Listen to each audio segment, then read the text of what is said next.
Pessoal, bom dia. Gente, nós temos hoje, né, essa Retro fazendo os serviços aqui e a gente não filmou ela trabalhando, mas podemos fazer isso. Mas o que temos de interessante, sem querer render muito, né, para não deixar o vídeo longo, que a gente sempre tenta evitar, mas não consegue. Então, a questão é que a gente tem aqui essa pessoa, não meramente por causa do serviço que a gente estava precisando, né, da máquina, mas por conta da experiência. E a gente tem visto que muitas pessoas, muitas literalmente, elas não entendem o trabalho operacional de uma retroescavadeira, né? E termina eu sou um, que às vezes a gente imagina um serviço e uma coisa e de repente a gente vê que leva mais tempo. Então a ideia que fica é que o operador está fazendo cera, em algumas regiões chama cera, outros podem usar devagar, outras ganhando tempo, não é? Então, porque a gente não entende toda a complexidade da aplicação dos serviços, né, feitos pela máquina, os riscos. Então, falando isso, a gente vai agora direto a ouvir uma pessoa que é o operador e proprietário, mas foi de criança que ele aprendeu em cima dessas máquinas. Então tem alguns riscos que devem ser considerados, né, e evitados. E por conta disso, a gente já falou aqui com o nosso tratorzinho, por exemplo, dos riscos de maribondos e também de abelhas, né, de um ataque que pode ser fatal, né, pode ser fatal para o operador. Então isso é apenas um risco que foge do seu cuidado, na maioria das vezes, né? Porque às vezes está muito em cima de uma árvore e ele termina não vendo. Mas do que nós vamos falar é dessa situação onde a gente vê, por exemplo, eu já vi no YouTube, a máquina deitou. E quando você olha, o terreno não era tão acidentado. Mas de repente você vê que a máquina deitou e você vê um barro deitado lateralmente. Qual é o motivo? E essas e outras perguntas, dúvidas, nós vamos tentar tirar aqui com o Flávio, que é o operador e proprietário, e bem experimentado nessa área, porque começou de menino, né?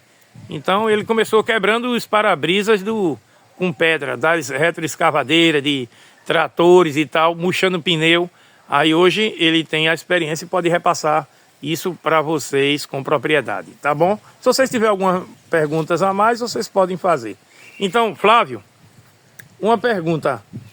A primeira pergunta seria: a gente tem risco da retroescavadeira deitar em um lugar um pouco, até lugar plano? O que é que faz ela às vezes deitar, tombar, né? Aqui precisa muito da sua atenção. Você tem que prestar atenção muito no que você está fazendo. Trabalhar com a concha da frente. Dependendo da elevação que ela tiver. Se você passar em cima de uma pedra da grossura de um tijolo, ela pode virar, dependendo da altura que a concha tiver. Dependendo da planeada do terreno também. Essas coisas, né? Vários tipos de coisas. Você tem que ter bastante atenção no que você está fazendo com ela. Porque a qualquer momento você pode sofrer um acidente e pode até levar a óbito, né? Ser fatal, né? Isso. Ô Flávio, você conhece alguém que já sofreu um acidente dessa natureza? Conheço sim. Sempre tem aí as pessoas, amigos nossos, né? Que sempre sofrem acidente. Porque assim, você não pode perder o medo dela. Se você não tiver medo dela, ela pode lhe matar a qualquer momento. Você tem que sempre ter um pouquinho de medo dela. Porque se você perder totalmente o medo dela, aí já era.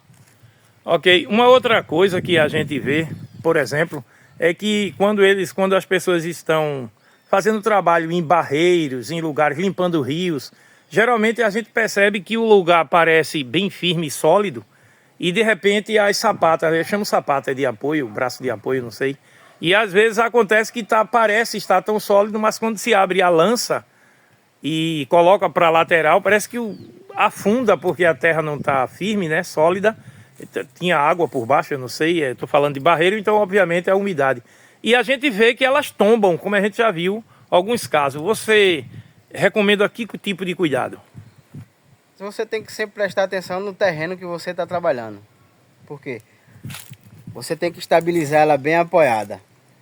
Mas sempre ela vai forçando, como você vai puxando a concha, ela vai botando força ou lá na sapata direita ou na esquerda.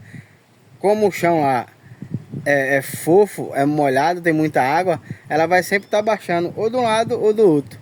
Aí você sempre tem que estar arrumando um jeito de estar estabilizando ela, para ela estar sempre apoiada, para ela não puxar e cair dentro do rio, né? Pronto, dito isso, tem outros fatores que agora é o fatores não mais de acidente, mas de prejuízo. Por exemplo, a gente vê muitas máquinas perdendo pneus, né? Literalmente perdendo. Então a pergunta, Flávio, o que faz perder esses pneus nesse tipo de trabalho? A falta de atenção, porque você tem que prestar bastante atenção onde você vai passar com ele, né? Porque geralmente a turma corta os tocos, deixa um bico. Aquele bico ali pode pegar no pneu e estourar. Ou um toco, tocou fogo no terreno, aí fica um monte de toquezinho. Se você não arrancar eles todinho, ele pode pegar no seu pneu e rasgar e você perder, né? Tendo prejuízo. Flávio, e hoje quanto custaria um pneu traseiro, por exemplo, se você puder dizer, né? Não sei se for problema. Pneu traseiro, mas também o preço de um pneu dianteiro, né? Porque geralmente quando é toco, geralmente só afeta mais o traseiro quando está dando a ré ou numa manobra. Mas o dianteiro, já houve casos aqui na chácara, inúmeros casos, melhor dizendo, em que parou porque justamente perdeu o pneu. Perdeu literalmente, viu? Então ele falou do toco, hoje a gente já sabe que o toco, mas também ponta de pedra, né? Deve ser outro motivo. Então quanto custaria um pneu hoje? Um pneu desse traseiro, dependendo da marca desse, esse aí é Goodyear, tá 6 mil e alguma coisa. Desse dianteiro, ele tá uns 1.800, 2.000 reais. Então por aí, gente, a gente vê que muitas vezes uma diária sai barata, barata não, fica de graça, se o operador não for experimentado a ponto de fazer os serviços com cuidado, né? Então, tá aí. E tem outro ponto, que é a questão de arrancar toco, extrair, né? Os tocos de árvore. De vez em quando o pessoal fala que tem que saber trabalhar e também o limite da máquina, né? O operador tem que ser muito conhecedor nisso. Então, uma das perguntas, o que é que faz e que prejuízo, se não souber, Flávio, extrair o toco? Às vezes as pessoas dizem, estourou a mangueira, né? Estourar a mangueira. Isso é fato, é verdade ou não? Dependendo do seu trabalho que você estiver fazendo, se você forçar demais, o momento que você está forçando ali, pode estourar a mangueira, né? Porque tem assim, é muita pressão, né? Aí ela não aguenta, a que tiver mais fraca, estoura. Pronto, dentro disso, aí vem outra pergunta, Flávio. A gente quer parar, mas sempre tem. E vai ter mais que vai ficar faltando. E o pessoal do canal aí, os inscritos, façam suas perguntas. A gente, quando contrata, como contratante, a gente quer ver velocidade. Porque a gente está pagando, então, por exemplo, a gente contrata 2 horas de serviço, 3 horas, a gente quer ver a máquina todo vapor. Então, quanto mais rápido terminar, melhor, porque para a gente não vai ter que pagar mais 1 hora, seria o caso. Porém, dentro disso nós já falamos da questão dos tocos, os cuidados com os tombamentos, né? Os motivos de tombamentos. Falamos de estourar a mangueira, mas também existe a questão do consumo de combustível, porque parece-me, eu tiro isso pela minha experiência com o caminhão, que quanto mais exposta ao serviço bruto, literalmente, de forma não muito ordenada, sei lá qual é a palavra, mas vocês devem estar me entendendo. Então, há um excedente no consumo de combustível, o que vem e inviabiliza, vai trazer prejuízo. Pronto, agora eu não achei a palavra, dá até para rir, mas vai tornar inviável. Pronto, achei, vai tornar inviável o ganho, né? Então todo mundo pensa em lucrar e aí vem essa dificuldade. Acontece isso com você, Flávio, de os contratantes, né, estarem forçando em cima a barra sem entender toda a complexidade, né? Como agora você está fazendo serviço aqui para a gente e tem uma área de morro e se você não tiver cuidado, as folhas, todas aquelas folhas que formam uma camada, pode deslizar a máquina e a máquina terminar tombando dentro do córrego. Existe esse risco? Existe sim. Você tem que prestar atenção no que você está fazendo e ver não só o seu lucro, como o serviço do cliente. Tem que fazer as coisas dividido. Tanto um lado ganhar como o outro ganhar. Se for só para você ganhar, você não vai continuar trabalhando porque as pessoas não vão querer. Todo mundo vai começar a falar de você e você vai ver que você está com dificuldade de trabalhar. Por quê? Porque você está dando manha no serviço. Essa Aí expressão vai perder as qualidades, né? E ao mesmo tempo, né, é o que ele está falando, ao mesmo tempo tem que se ter o cuidado também de não querer que as pessoas, um serviço de 5 horas, as pessoas queiram que façam em 1 hora. E o que acontece? Não vai ser atendido porque os riscos, né? Dependendo do local que foi colocada a máquina, ela não permite. Outra coisa que a gente sempre lembra é o tipo de material. Às vezes a gente vai fazer uma escavação em um lugar e é um barro solto, é uma areoso, né? E aí o maquinista acha bom, é verdade, porque não vai forçar tanto a máquina. E também o serviço anda. Por outro lado, às vezes, a pessoa é contratada e quando chega no local que vê o tipo de material, às vezes, eu não sei dar o nome, mas vou perguntar a Flávio aqui, essas garrazinhas, pontas que ficam nas conchas e também nas conchas, né? Tanto traseira como dianteira. Que às vezes a gente vê que tem máquina que nem tem mais, porque o tipo de material comeu, né? Corroeu. Então acontece isso também, vocês consideram isso? Porque assim, tendo material fofo para você trabalhar, molhado, é bem mais fácil, né? Porque esse momento aqui mesmo, esse material que tem aqui em aldeia, é muito compactado. Ele pega uma compactação tremenda. Só do sol secar a terra, ele já fica compactado. E as unhas ali, tem gente que chama unha, tem gente que chama dente. Aí... Tá aí, gente, eu dizendo. Dependendo do material que seja, ele tem pouca durabilidade. Aí não aguenta muita pressão, né? Acaba rápido. Pronto, aí ele falou como dente e unha. Ele usou essas duas expressões. Então, mas aí eu acho que a maioria que vai ouvir, assistir o vídeo, são pessoas que também têm uma certa noção, né?